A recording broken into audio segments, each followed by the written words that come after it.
Jasmeet, hi. Good to have you with us. How have you been? I'm very good. How about you, Ashu? How are things? Doing very well. Jasmeet, thank you for asking. Jasmeet, this is an important conversation, right? Yeah, Like, I'll end up saying this, I think, across all of my conversations, right? But this is genuinely a conversation that I've been looking forward to, right?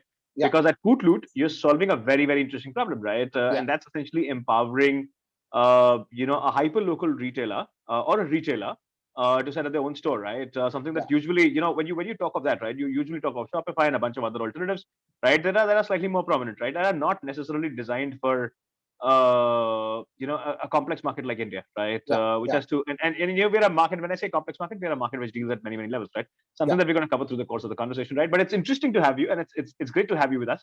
Where Same we're here, going to be man. talking Yeah, about India, right? But just yeah, before we do that, right? Would love you to take us through your background, right? You've yeah, been there, you've been a professional before you yeah, took a plunge of setting up Coutloot, right? So tell yeah. us a little more about your background, right? And Sure, from there we take it off. sure.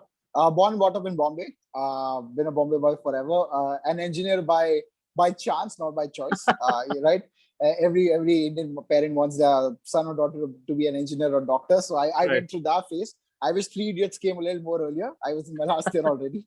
So, but yeah, after that I worked at Godrej, and that's where I actually got a fresh perspective of what India's retail is. Right. So my first job was at Godrej, where I was working with a GIL or Godrej Industries, where we were trying to understand what does it mean to be Indian and what does it mean to be modern, and how is the Indian consumption going to change in the next 3 years, Interesting. right? Right. And this is when we did the whole Amir Khan master brand relaunch, try to make Godrej a cooler brand, from a lock and tala chavi brand, right? So, Right. so the consumption, pattern changes with the consumer's perspective, right? So, Right. so we were trying to do that, and after that, I moved to Levers. At Unilever, I was handling this brand called Pears, which we all Interesting. know, and Right. that was actually my MBA in this sense, right? I saw India at a macro, at a micro, at every level you can imagine, and you Right. start seeing things at scale, Right. right? So I was at Unilever for about 3.5 years, Right. and post that we started Coutloot, and Coutloot started as a very very different idea Right. than what it is today. When we started off, we were trying to replicate the whole Poshmark success in Western countries in India, or probably in Europe. You have a lot of these Right. peer-to-peer marketplaces, right? Right. When I say peer-to-peer in India, there's OLX and Quicker. Like Right. these are the only two marketplaces, and Right. what actually sells on these platforms are two things: either cars, bikes, or phones. But Uh-huh. there was no platform for personal space, right? Where you can Right. where you can like sell personal items. Right. So we were trying to do that, and we Uh-huh. quickly in a year's time or a years and a half time realized कि यार India में लोगों को पैसे हो या ना हो इज्जत ज्यादा प्यारी है. So Right. so second hand as a concept in the personal item space does not work in India. Right. Right, and it comes from many reasons, or it has many reasons. Right. It's actually not about the price. It's more about it being a taboo in India, Right. right? So while in smaller kids in the same household, the older one or the younger one would wear the older brother's clothes while he's growing Right. up. But Right. when you hit adulthood, or when you actually grow up, if you ask someone, what if I give you like a branded jeans for like 80% off, Right. but it's secondhand? The Right. moment you hear secondhand, they're like, nahi chahiye. So, Right. we face the problem of not supply but demand in Interesting. that business, and Interesting. yeah, and then in 18, actually in 19, we changed. So we started in 17, Right. right? We did that for about a year and a half, almost two. We did raise some funds, some seed fund around there, and then we had two choices: either Right. to shut shop and say, "Yeah, boss, nahi chala, chalo koi nahi," Right. Uh, or say, let's try and do something with it, because the Right. tech is already there. Right. We as people, like me and my co-founder, we both come from retail. We're marketing people, so Right. all you have to do is just twist it around. Right. In 2019, it organically kind of moved on to a more of a offline to online kind of a platform, where a lot of Right. these small shopkeepers were selling online. Right. I mean, like, maybe this is the right way to go, Right. right? And this is before the pandemic. So the Right. pandemic has not hit. This concept was still not very popular. And I think between like mid of 2019, we changed the business to an offline to online social commerce platform, Right. wherein, of course, we rebranded ourselves and we repositioned everything. Our whole strategy changed across acquisition and stuff. And what we simply did was enabled any non-branded, non-MRP store, which could be anyone from your small store in, let's just say, a small corner of Bombay or Meerut, Right. or it could be even street sellers, people Right. who are having shops Interesting. on the streets. Right. So we got them to sell online. And the other interesting thing was Right. how e-commerce journey in India is a very Western copy paste method, right? Correct. You add to cart, you check out, and that's it. But India as a consumer market, we are very we have a question mark about everything. We are very Right. inquisitive people, and when it Right. comes about spending, we think 10 times, and Right. we need validation. We need constant Right. validation. There's this one line we always, you, me, everyone's asking, "Kaisa lag raha hai?" Right. That's one line we always Yeah. ask everybody, right? And And that's can we get a better price? exactly. And so Right. that's the second thing I was coming to. So what we did was these shopkeepers were used to selling products, right? Right. But why do people bargain, or why do people do a lot of question and answers before they buy a product? Because that's how consumption happens, right? That's how we Right. decide that we want to buy this product or not, Right. and which also builds trust, Right. right? So yaar, इसने मेरे को 400 की चीज 200 में दे दी, Right. right? So ये सही दुकानदार है, right? So Huh. that's exactly what we bought online. Right. So why a lot of India still does not buy online is because, number one, they cannot ask more questions about the product. That means they Right. cannot know more about the product, Right. and they cannot basically ask for videos or photos. And secondly, they cannot bargain on the price of the product. Right. So what we did was we got sellers to sell products, and we got buyers to live bargain local languages Right. and order these products to these sellers. And Interesting. essentially what we did was just copy pasted what's happening offline to a very online kind of a platform. Very So- interesting. So Very that's what interesting. Coutloot does. Yeah. That's very interesting. Jasmeet, I would love you to. I mean, there are like many points that you've highlighted, right? And I kind of Yeah. agree with a lot of those points. But of course, I have of course, a few theories, right? Yeah, in for terms sure. of how the market is kind of shaping up, right? sure. And I'll come to all of that, right? But before I do that, what I would love to understand, Jasmeet, is where are you right now in terms of numbers Sure. and what's the construct, right? I mean, here are you like a Spotify? And my apologies, right? For if that's you operate in a close proximity with them. Yeah, But that's absolutely. easy for an easy understanding for many people who are going to be watching this, Yeah. right? Because Yeah. Spotify is something which naturally sort of comes to people, right? Yeah, Now, yeah. do you essentially enable a lot of these guys, these retailers, to empower them to set up their own stores, or do you give them a marketplace model, right? Where eventually a lot of products get listed, and and a consumer can come in, and it's like a marketplace, right? Yeah. It's like a shopping mall that you created, right? Yeah. Where are you in that? How do you position yourself as Sure, far as that is concerned? So to answer your first question, are we like Shopify? No, we are not.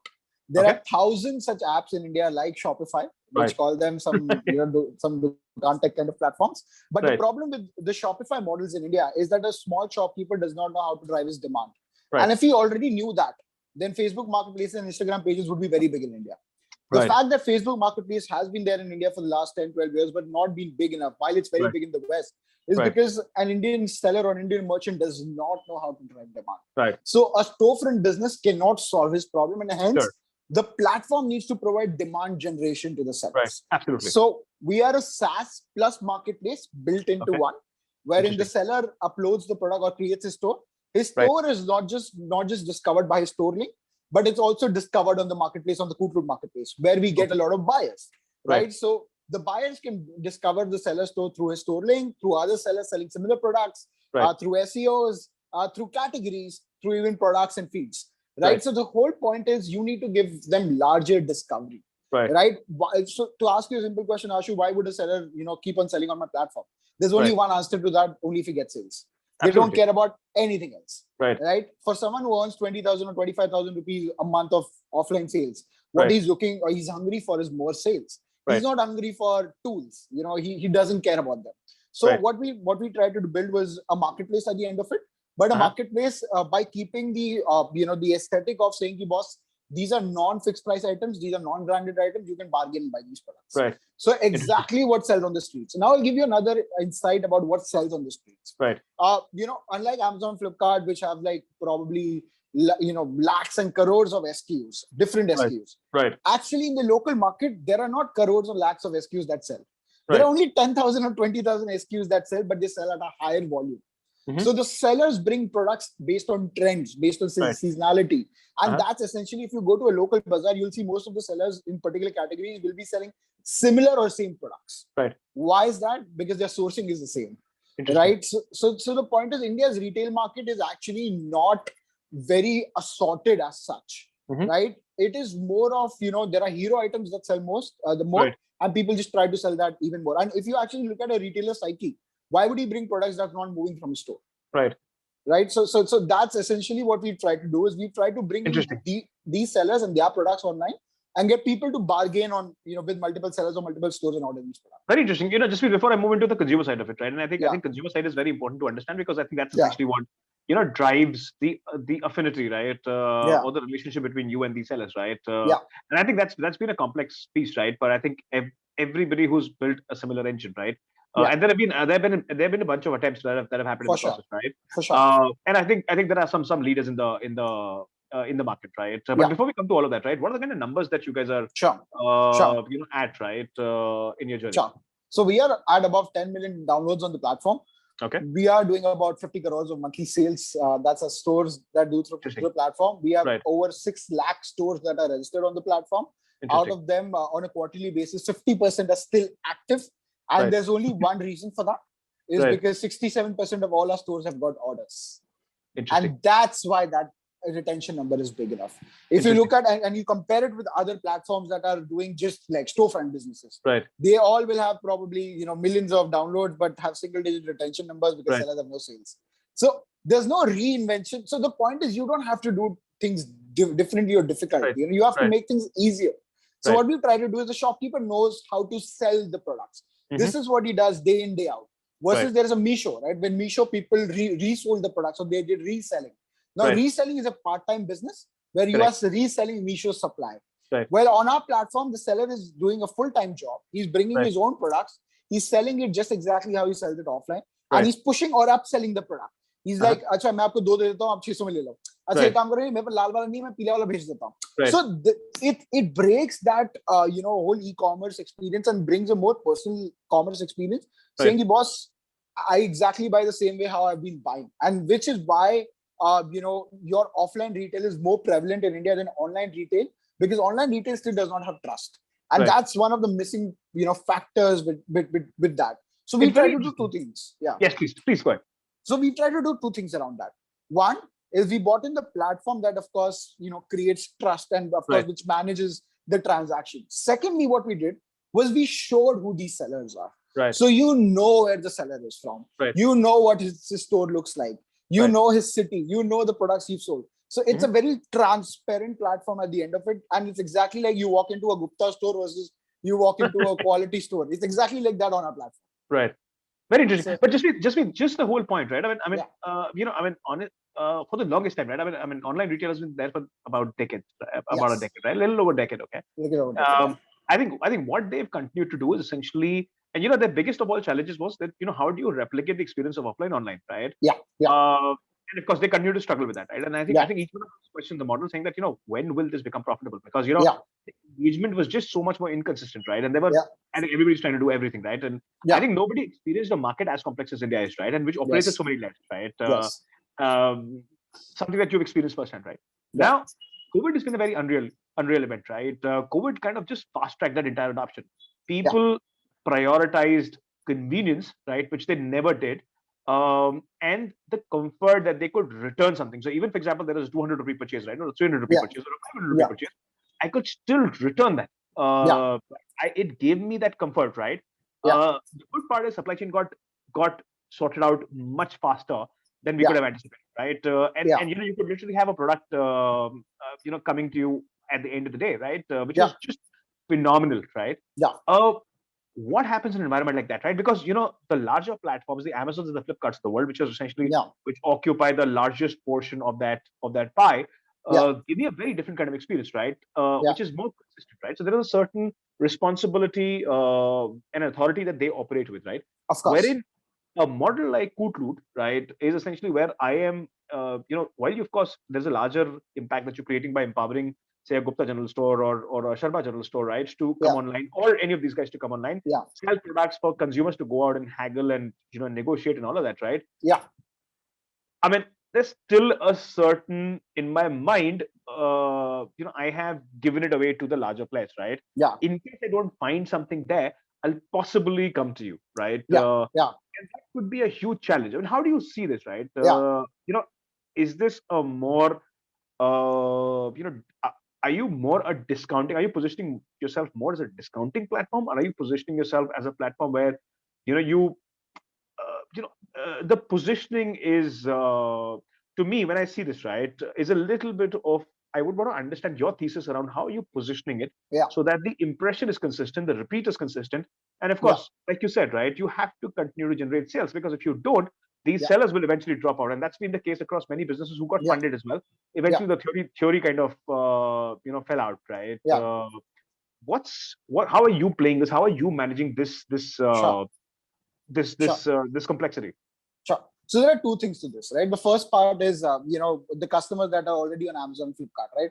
Ashu, you, me, all of us are 8% of that audience that is transacting on these platforms. Sure. Out of your 130 crore people, that's like, I would say like what, less than 6-7 crore people, 8 crore people. There's a whole bunch of people that haven't done that. Right. So we are a platform built for those people. Sure. An Amazon buyer or a Flipkart buyer would never come on to me and buy a product. And I'll tell you the reason for that. Sure. In bigger cities, we have all the money in the world, but don't have no time. So you won't spend bargaining or haggling because these are small, priced items. Right. But when you go to smaller cities, there's all the time in the world and no money. Right. So the whole thesis changes. The whole behavior changes. Something that might be important to you, which is time. It's not really important there. Money is more important back there. Right. So when you actually, look at our platform, what we try to do is essentially we are not trying to compete with Amazon, Flipkart. And to be honest, Amazon, Flipkart cannot, mold into our businesses, and we cannot mold into their businesses. For a simple reason, the seller base and the supplier base is totally different. So the ground reality is that last year in 2020, only 35 of Amazon sellers did 70% of their sales. And that's not e-commerce, to be very honest. That's essentially a giant selling products by themselves in a country, of a billion people. E-commerce will actually grow, or a country's economy or a country would actually grow when a bunch of its strata actually starts making more money. And that happens when your next door retail guy, especially I'm not talking about the grocery guy. The grocery guy is going to be, there. He's always going to be offline. If you ask me, will grocery as a segment go online? I think that's not going to happen apart from bigger cities, because grocery in smaller cities is a credit-based business. Why companies like Khata Book work? Because वहाँ पे लोग grocery खरीदते हैं, बोलते खाते में लिख लेना. महीने के end में settle करेंगे. Right. Because I know that guy for the last 30 years. My family's been buying grocery. So it's a very completely different business. When you look at our businesses, we do the non-grocery business. Right. So we are in anything where shoes, kapda, chappal, mobile phone cover, all of that is what we sell. These are not credit-based businesses. These are one-time sale businesses. Now, in this case, a seller is going to grow when he's sitting in, let's just say, Jabalpur and delivering his orders in Jammu. Not when he's sitting in Jabalpur and selling in Jabalpur. He's already there. So our businesses or or how we position ourselves to the consumer, to the seller, of course, it's a platform when you can come and, create a store and get sales. But to the consumer, we position ourselves at two things. Number one, it's a street shopping online. And while you're doing that, you can bargain and buy. Right. So these are the two hooks on the consumer end, jo I would say in Hindi logo chamakta hai. And that's what we've caught on. Super. So I mean, but at the end of the day, we are we want to squeeze out till the last penny, right? I mean, that's essentially how we condition, right? As buyers, right? Now, even if it's street shopping, right, you still want the best quality out there, right? And but as soon as you do this, right? I mean, the kind of segment that you're operating in, right? My biggest question is, how do you ensure, or how do you communicate on quality? I mean, haggling, negotiating, bargaining, all of that said and done, right? Now, what you're possibly referring to is a lot of unorganized, non-branded, unbranded market, right? How do you? I mean, for example, shoe, right? While you want to, and there's a very large category which still wants to buy the cheapest shoe. They still want to be very sure of the quality, right? They don't want that 300-400 rupees of an investment to go away in a bad shoe that they bought, right? Or an uncomfortable shoe that they bought. So they'll go to 10 shops, they're going to experience it, right? They're going to wear it, walk. There's this entire thing, right? Of course, and then they're spending money, right? So I think what happens in an environment like that? I mean, how do you kind of communicate that experiential angle, right? While of course I understand. I mean, a beautiful way to do it is that there is a certain dress of, say, an Adidas, for example, right? With a 30, 40, 50% discount. Now, there is a certain brand that is established. There is a certain credibility that it has. There's a certain quality assurance that it has, right? And then I'm getting discounts, right? Discounts. So for me, then pricing becomes the only metric of adjustment, right? And then they've already done that. So transaction becomes easy. Here, none of that exists, right? how do you solve for that? How do you solve for the experiential play in that Sure. entire thing, right? Because that's critical to the purchase. Sure. So one thing where our seller segment helps us is that this seller segment is a retailer segment. Right. So more than 90% of our sellers are proper full-time retailers. Right. Right. So these guys basically do sales, after sales, everything themselves. Right. Right. So I'll tell you how the experience happens. Right. Let's just say Ashu is a buyer. You've come onto my store. I'm a shoe seller. Let's just say that. Right.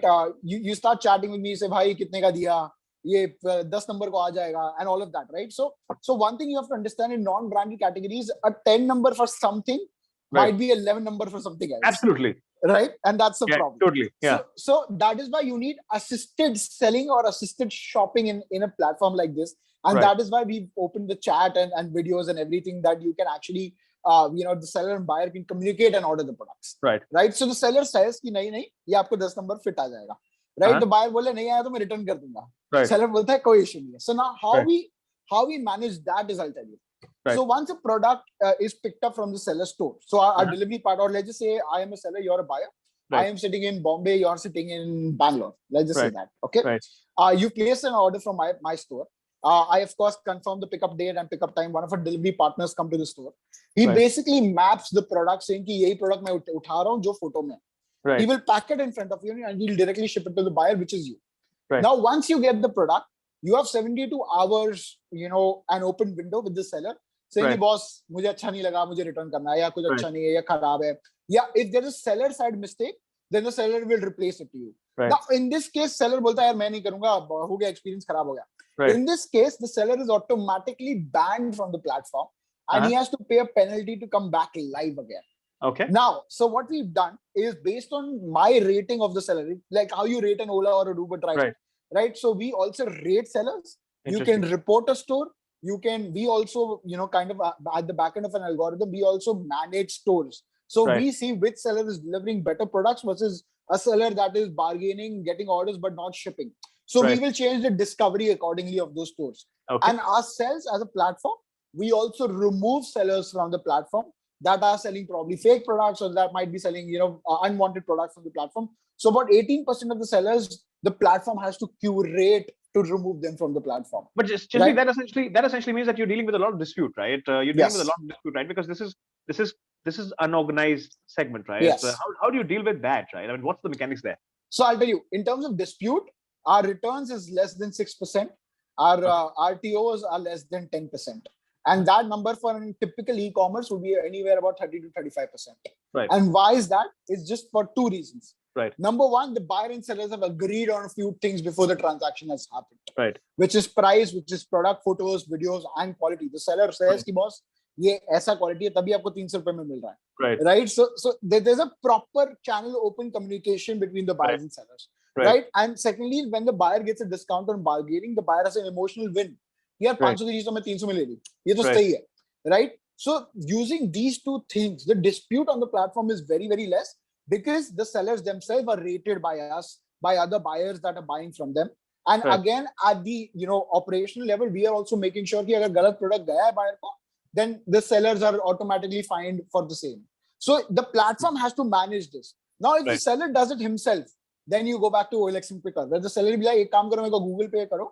The moment you Google Pay the money to the seller, he will block you, and there's no way to get anything from the seller. So there's a lot of people that are also using advantage of such platforms, right? So that is why the platform has to take all the necessary precautions, and we have to make sure that we are why would a buyer otherwise buy from us if uska experience karabe, right? So we have to make sure the experience is amazing, and so what we've tried to do is we've tried to so when the buyers come to the platform, they're window shopping.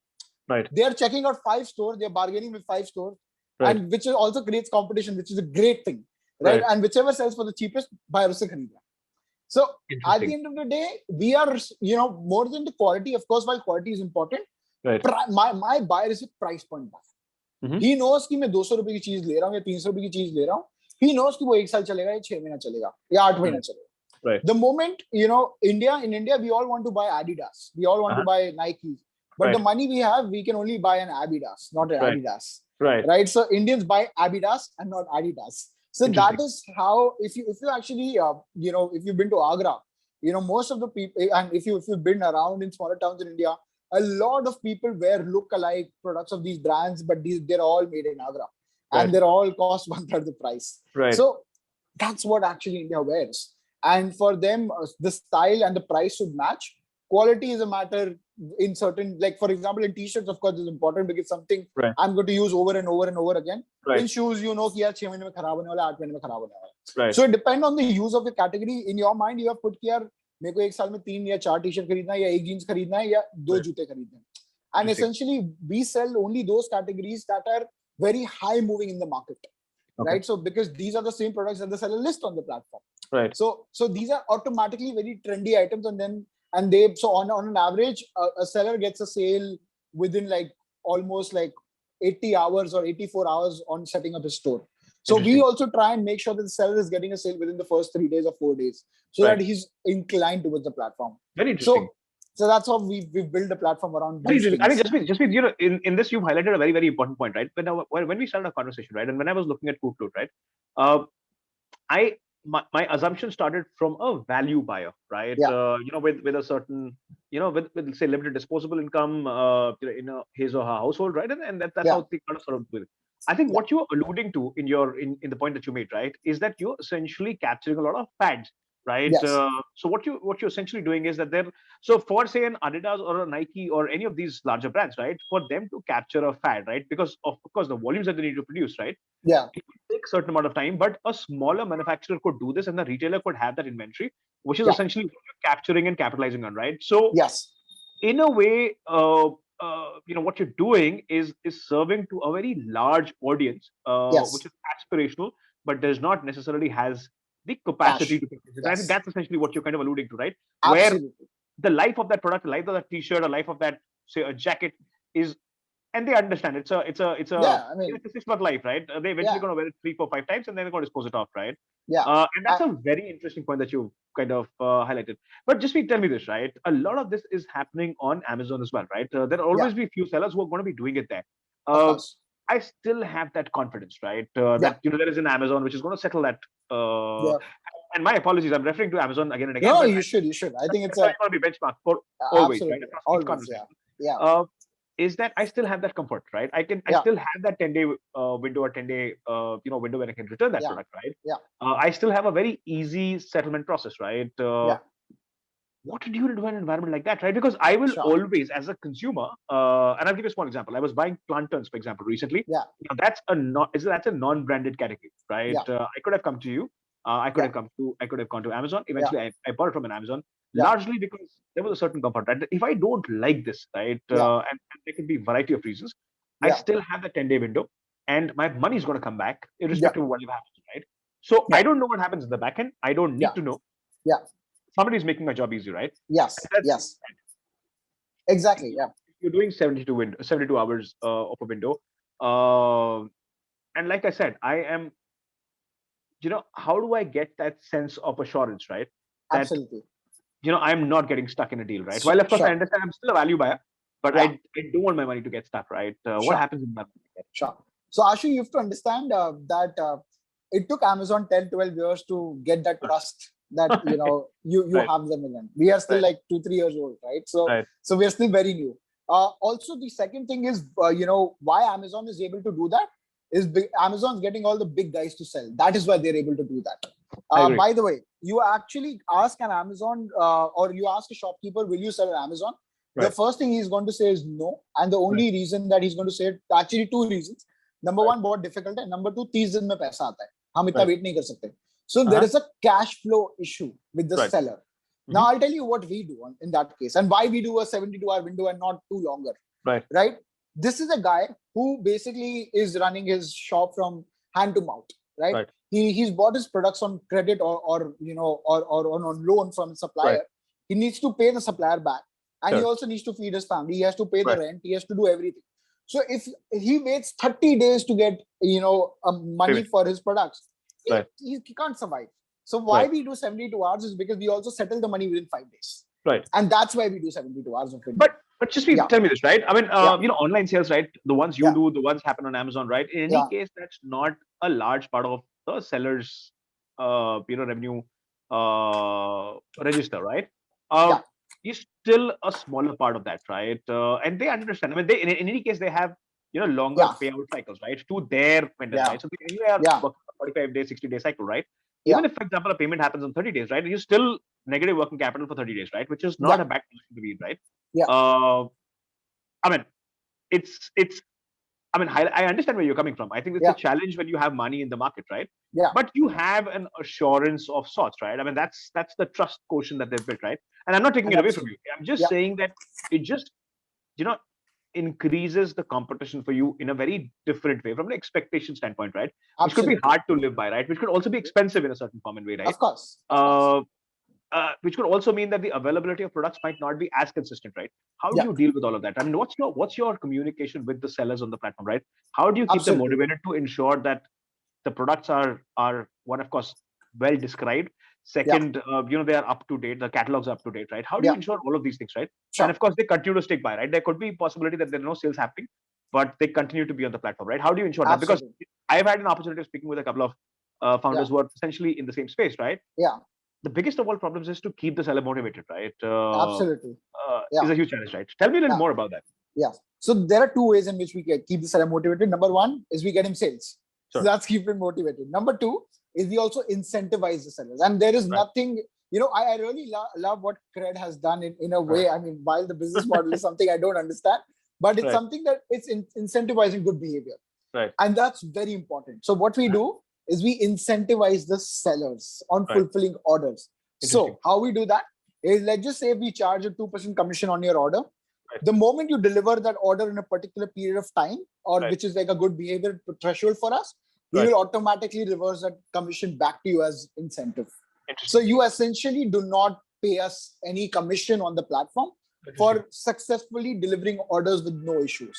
Right. And that's how you teach a generation, right? That's how these things happen, right? It will not happen overnight. Right. And to be honest, then there needs to be platforms like us, and coming on to competition. India is so big here. I mean, I'm sure there can be 4 platforms like us, Right. and they'll still be very small for a country like India, right? I mean, that's the volume of the market that we're sitting at. So if you actually look at the retail market, 94% of it is actually non-branded and non-fixed price market. Everything from your tissue paper to let's just say any phone cover or anything, these are all non-branded items. FMCG is a branded category, and that's where you cannot do anything because there's a price printed on it. But anything apart from FMCG is largely non-branded and non-fixed price.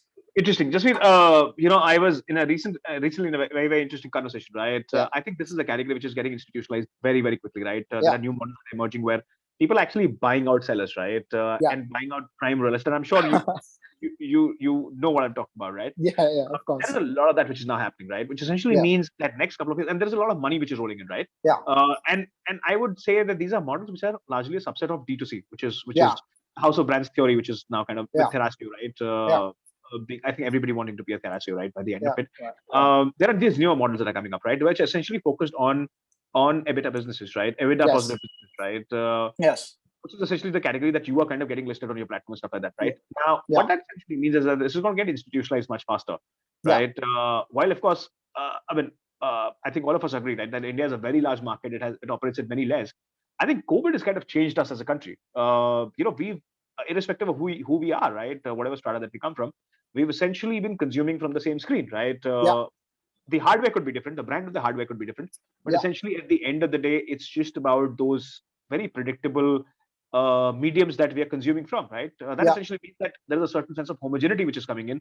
That essentially means that's a foundation for creating monopolies and monopolistic behemoths, right? And that just makes the entire market very, very difficult, right? So, on that point where you said that we are a divided market, right? I think behavior is changing much faster.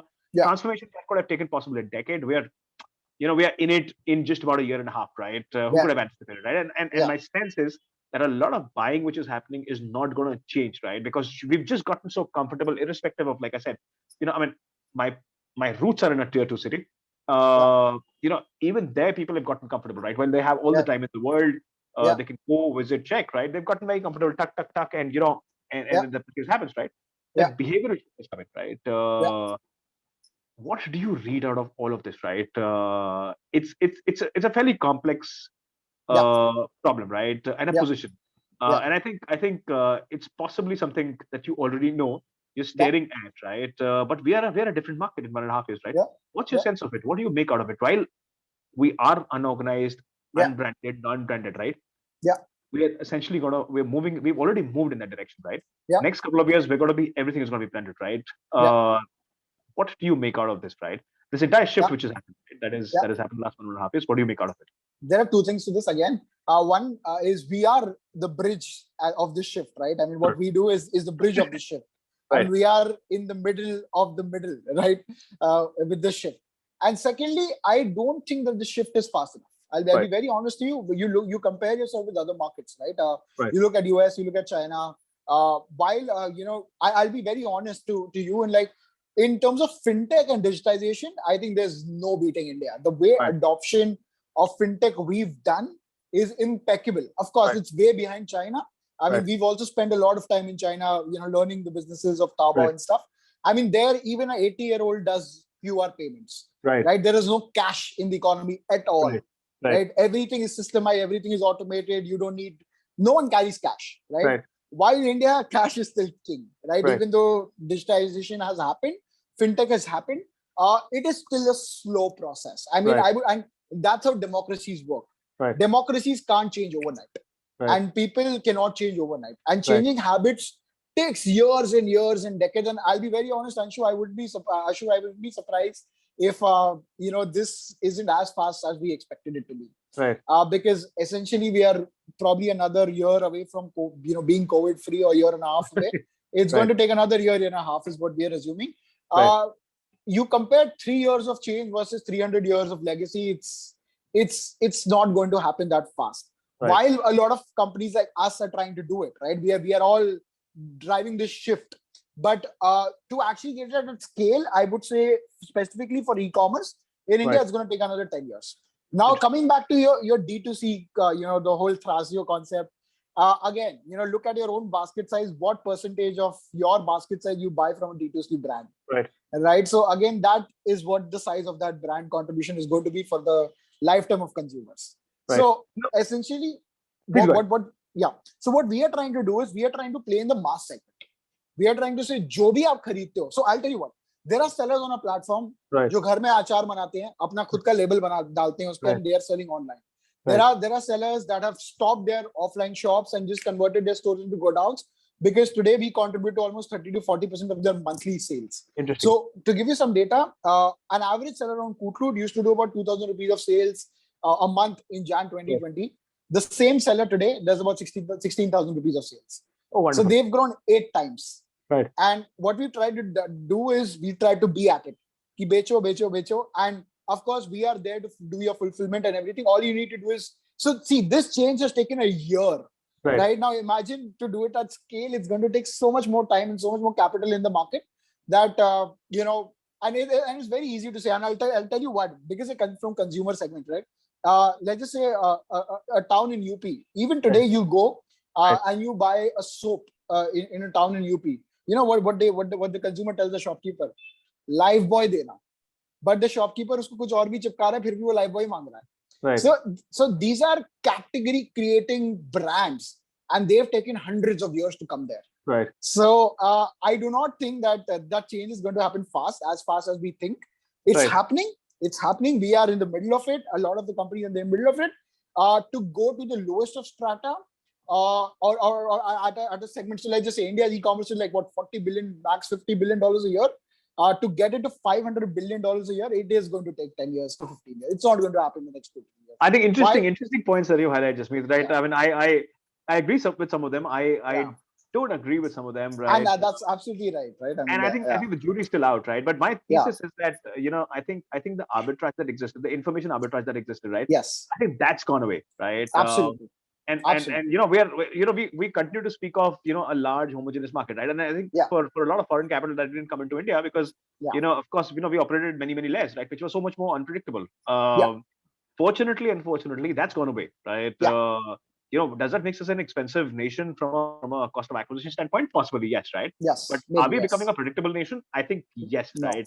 When you talk of D2C, for example, right? Yeah. My sense is I think adoption of D2C brands is going to be much faster because there is an entrepreneurial approach in building those brands. Yes. Those are people who are not struggling with large SKU buckets. They're Yes. essentially focused on one or two products and they're solving for Yes. those specific problems, right? Yes. And I think digital gives them a phenomenal medium to go out and communicate, right? In form of say Yeah. content, advertising, acquisitions works, right? Yes. So I think that is a piece which the jury's still out on. No, My no, sense is I think absolutely, absolutely. I mean, it's going to get D2C is adopted going to much grow, faster. but my point was, what is the percentage of the basket size that's going to Sure, I contribute? think I think that's still there, but my sense is I Yeah, think it's going to outperform the growth of adoption of e-commerce, right? In of general, course, 100%, is 100%. my sense of it. Just mean, moving to the interesting. So of course, Yeah, there are many moving parts to this entire yeah, of course. conversation, right? It's so much Yes, more difficult for us to sort of get down to agreeing on each point, right? I think we're still a very very absolutely, large market. I think that's a common concept, absolutely, right? Across the absolutely. points that you're highlighting, across the points that I'm Yes, highlighting. Just mean what becomes important is what I would love to understand from you, right? And because you're dealing with it this firsthand, right? What are the top performing categories in your business sure. that are doing fairly well to your Yeah, surprise, right? yes. And where are maximum orders coming from, right? How Now, significant is the contribution of say tier two, tier three? We classically call it Bharat, right? yeah, But how significant is that contribution which is yeah, happening? And the third thing that I would love to know is that for a lot of these local sellers, right? The fulfillment, what percentage of fulfillment is happening locally, and what percentage of fulfillment is happening outside of their national market? So somebody in a absolutely. Meerut or a Jaipur, right? How much of their orders are being locally Yeah, called for, and how many yeah, orders are they getting from outside? That's essentially what. So these two or three absolutely, things I'd love to know.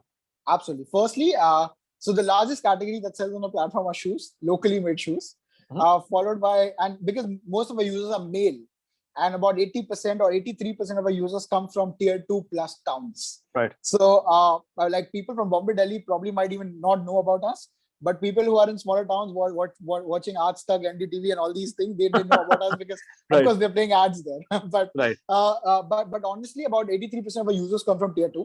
Right. It's largely male-driven audiences because in smaller town, male control most of the purchasing Right. power, Right. and that is why we focused on male as a category. Right. So shoes, followed by fashion, followed by home decor, sports, electronic accessories. So जो 100 का USB cable आप बाहर लेते हो ना, Right. original नहीं होता है. The same thing we'll sell it for 80 rupees. Right. So Interesting. so these are the categories that we sell. The most our bigger cities, or where are our sellers coming from? Our Right. sellers are coming from places like Jabalpur, places like Ludhiana, places like Surat, Tirupur, Interesting. places like outskirts of NCR. So Right. that's where our sellers are coming from, largely north-based sellers, Okay. because the categories we sell are largely Western categories or largely Right. more like everyday categories. Whereas our buying is largely towards Central and South India. Interesting. So I would say, our larger buyer base would be Madhya Pradesh or, Right. UP, or for an example, Himachal, or even like Interesting. places like Tumkur near Bangalore in South. So Right. that's where our consumers come from. I'll Right. tell you a very interesting story what happened with me. Please. So I was traveling to Egypt about 2 weeks ago, right? And I was the only guy standing at immigration at 4 a.m. The whole airport was empty. This is the first time Right. I'm traveling after 2 years. So the immigration officer calls me inside. He's like, "What are you going to do in Egypt? The tourism is closed." I said, I'm Right. going for business." He's like, "I've never heard someone go for business. What business do you do?" Right. So I explained him what I do. I showed him the app and everything. And there was a guy right next to, sitting right next to him. He was from Trichy, very close to Right. some town, very close to Right. Trichy. He saw my app and he's like, "You know what? My daughter buys from this app." Interesting. And I was like, "Oh, that's cool." So so that you never expect these stories, to come out, Right. and your impact to, and it's all of a sudden, right? I mean, I am caught in an immigration office. I'm sitting there.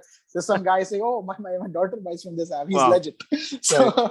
so Very so interesting. these are the things, right? I mean, you don't know. So I'll give you something. Last year, we delivered orders to almost like 37,000 pin codes out Right. of 40,000 deliverable pin codes in India. Wow. And That's so amazing. our major, probably penetration is in smaller towns. Interesting. So we would tie up with all these small local KOLs or influencers to promote us, or we would in fact use our own sellers or agents. And if Right. they keep on setting up 10 stores every month through their friends, they can sell on the platform free of charge. So That's what we try amazing. to do is use distribution, Right. in smaller towns to the fact where the way that we distribute works. because Right. it's very simple to, kind of pay online and, pray to God on Facebook, like spray and pay, right? Interesting. Facebook पर डाल दिया crore रुपए, अब देखते क्या होता है, right? Right. So that's not the approach that we've taken. We've taken a very, like I would say a very more converting kind of a approach, so that more and more people kind of experience the platform or are aware about it. Because there's a triangle that we always say: there's awareness, there's relevance, and then there's trial. Right. So trial is stage 3. Right. So right now, as a platform, we are still at the awareness stage, right? I mean, we are a lot of people. I mean, we are in the top 15 e-commerce apps in shopping in India, right. and all that has happened organically, right? We've not spent a lot of money on marketing. So, which is a fun question, right? Which is that one category which is kind of amazed you, saying that, listen, I never expected this is going to sell, right? What's that been? Or is that? Yeah. So I mean, to be honest, I never thought we'll sell so much shoes. I swear. I thought we will sell like t-shirts, 100 rupees ka 200 rupees ka t-shirt, but the maximum volume we sell today is shoes. And why? Shoes is a highly aspirational category amongst men. Right. And that is why. So shoes and watches are very high aspiration, even more than t-shirts. Right. Among men, and hence their volume is a lot higher on our platform. Is because mostly people that buy from us are 28-year-old or 30-year-old males. And these are like what, formal shoes that you're selling, or these are like more casual these are like shoes? More casual, like your hip hopper type of shoes, right? So, so these are Adidases of the world that we sell. So. Very interesting. Very interesting. Jasmeet, a lot of this cannot happen without financing, right? Irrespective of whatever short channel distribution that you take, right? You still have to incentivize people. You know, the madness when you're wanting to build an e-commerce business is, is phenomenal, right? It's overwhelmingly phenomenal, right?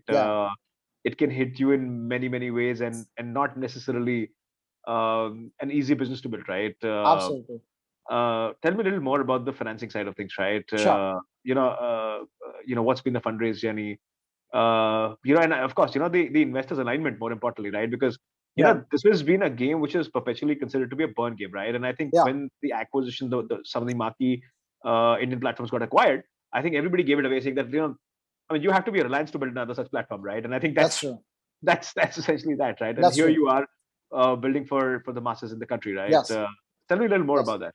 Sure. So in terms of financing, we've raised a little over $10 million so far. I always say I am that underdog that people underestimated. It's so and luckily we've got some good funds that have backed us. Right. So our seed round was done by Artha India Ventures Venture Catalyst.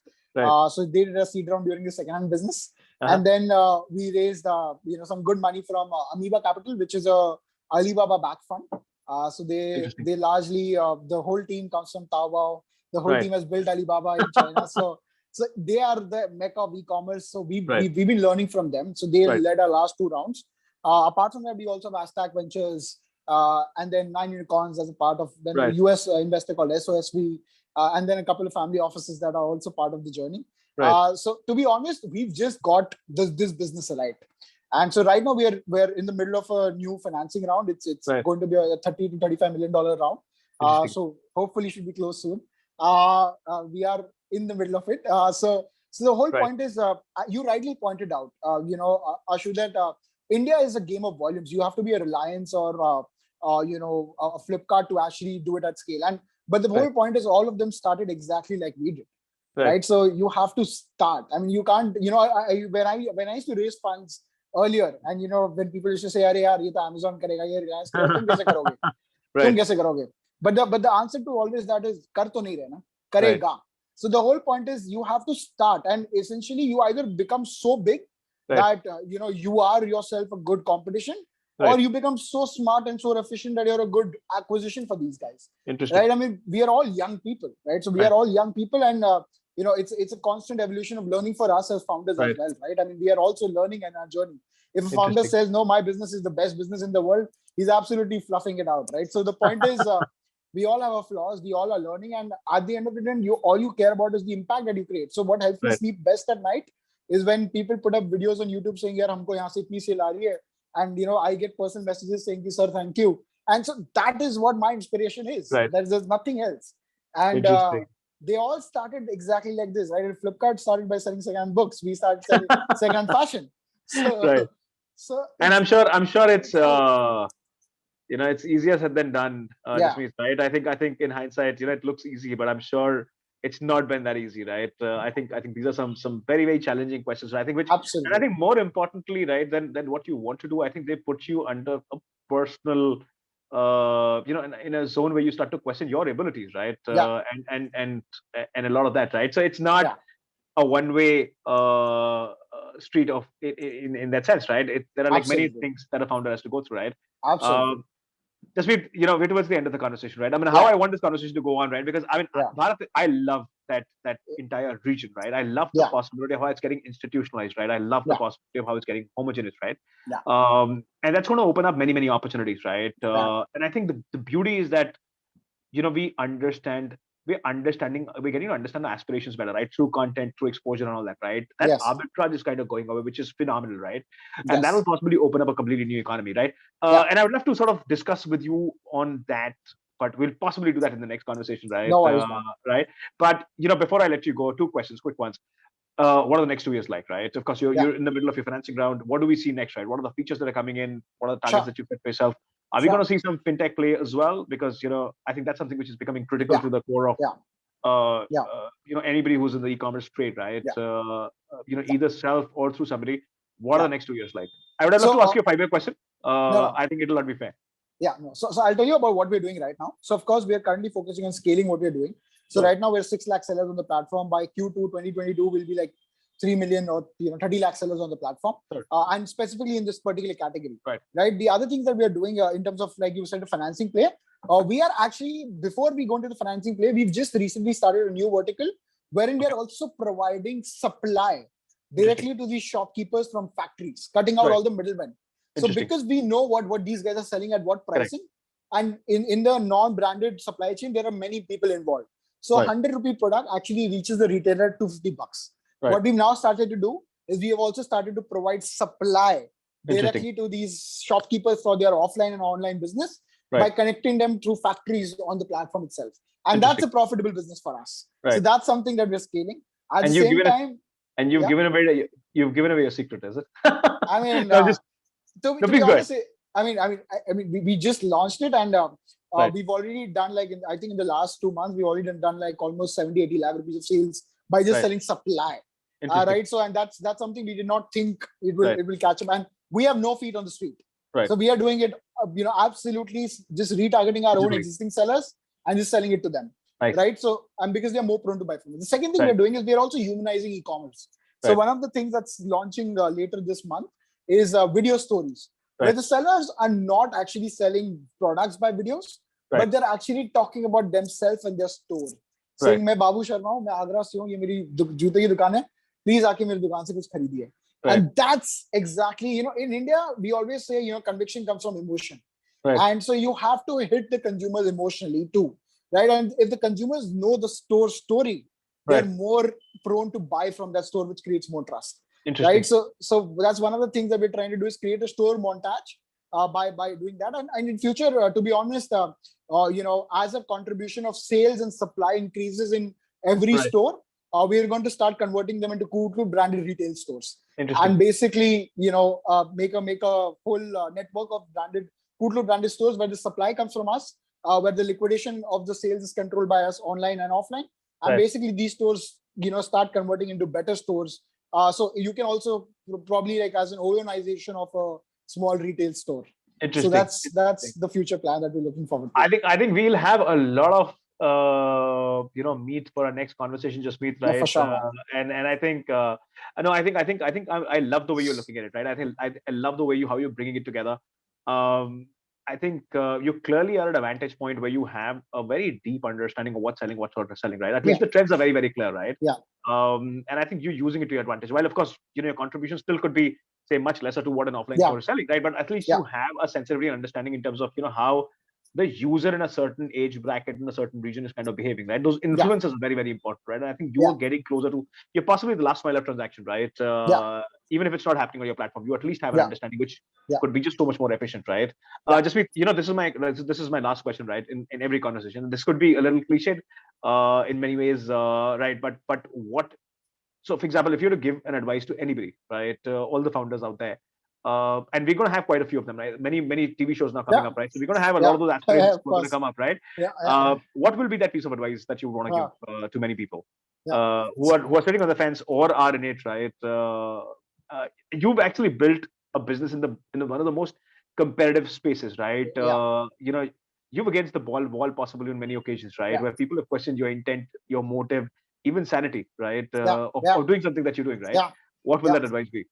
I would say like every entrepreneur is not saying that's for sure, but in terms of my advice, I would probably, there's this one line I really love. It's by Ray Kroc, the founder Right. of McDonald's. He says, Right. this world is filled with, educated fools. So education is not important. This world is filled with talented people that have failed. So talent is not important at all. Right. What's important is perseverance alone. And I would always say that, you see all the Ambanis, you see all the big companies that there are today. They're Right. not there today because of today. They're there today because of what they did 20 years ago or 15 years ago. And Right. not everyone's a Sachin Tendulkar, right? I mean, in every team, you need a Sachin, you also need a Dhoni, you need everyone else. Right. So, and I see this, and I'm very lucky sitting in Bombay and building a company and not in Bangalore, because I when I talk to a lot of my founder peers from Bangalore, they're all worried about ki baju wala kya kar raha hai. In Bombay, we don't have that worry. In Bombay, there's no worry about that. We are building in our own Zen mode, and that's very good thing about Bombay. But I will always say that just keep at it, and the whole point is if you think becoming a unicorn is success, or becoming, these are all state of mind. That's why unicorns are imaginary. But the whole point is, I would always want to say to people that do measure the impact that you create, because that is going to compound. Right. And when that compounds at a mass scale, trust me, the mode that you must have created over the years, that would be very, very difficult for others to solve or others to break. So I would say, just keep compounding the impact that you're doing with your business. Keep scaling at all points. And of course, look in the mirror, know where you are. Don't, even if you have money in the bank or you don't have money in the bank, the effort needs to be the same or even more. And just keep doing. There's no science to this. If there was science to this, probably someone must have, probably guys coming up from IITs would all be unicorns. so I don't think there's science to this. Jasmeet, thank you so much for doing this. Right, I mean, I loved every bit of this conversation. I mean, there are not a lot of conversations that are at the kind of energy that this was, right? Same, Ashu. And I think more importantly, what stood out is the tenacity with which you're kind of approaching it, right? And I know, I mean, I've highlighted this across a couple of points, right? Because I've been on the funding side of it, venture funding side of things, and I know how difficult is it for founders to go out and convince people to come and invest in their businesses, right? Because once there are clear leaderships that are established, right, it's just very difficult for people to imagine and fathom what could be an alternative to this, right? And I think that's essentially what you're challenging, right? And I think that's a very key takeaway for me. For many of the people, right, who are going to be watching it, that your perspective is very, very important, right? I think assessment of that perspective in terms of how it could play out as a larger opportunity, I think, is equally important. Of course. What I've loved about Jasmeet, of what you're doing, and Coutloot, the model, right, I think is you're laying a foundation for a very creative economy. And my sense is, I think once you get institutionalized, creativity flies. People start paying a premium for that, right? And I think that's, and for the category that you're solving it. The fads fly faster, right? The larger players will take forever to sort of, understand those trends, institutionalize those trends, right? And by then the fad could have matured and peaked out, right? Of course. And I think that's a unique position that you're sitting in, right? Where you are creating a distribution which could essentially capture a lot of those fads, right? Which is phenomenal by itself. The other thing which I loved, right, which is very interesting to doing, right, is that a lot of these players will eventually become financiers, right? Yes. And everything will come into an auto mode where they just have to kind of just be there, right? And that's true. Happen, right? And not necessarily worry about where the next sale is going to come from, right? Because a lot of that is empowered by you, managed by you, right? And like I said, there's a very different category that you're kind of catering to, and that brings in a very different kind of a possibility for many of these retailers who are there at the last mile, right? Jasmeet, thank you so much for doing this. It was a lovely conversation. Every bit of it. And like I said, right, through the course of a conversation, I look forward to doing another one much sooner. Pleasure, right? Love the way you're cutting it. Thank you. Same here, man. Pleasure. Thank you, guys. And it was super. Thank you. Thanks, Jasmeet. Thanks, Alex. Bye.